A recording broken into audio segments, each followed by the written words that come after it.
بسم الله الرحمن الرحيم. السلام عليكم. شهدت مدينة الرمادي وتحديدا في مجمع عمر الراوي يوم الاثنين حادثة مروعة، حيث حثرت الشرطة على جثتين لرجل وامرأة داخل منزل محترق.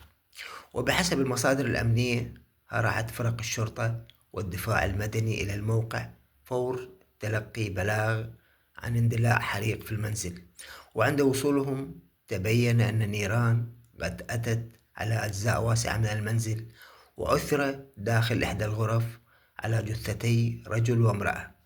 وأفاد تقرير الطب العدلي الأولي بوجود آثار طعن متعددة على جسدي الضحيتين، مما يرجح أن الحادثة ليست مجرد حريق عرضي، بل جريمة قتل متعمدة تلاها محاولة لإخفاء الأدلة وإضرام النيران في المنزل. شكرا.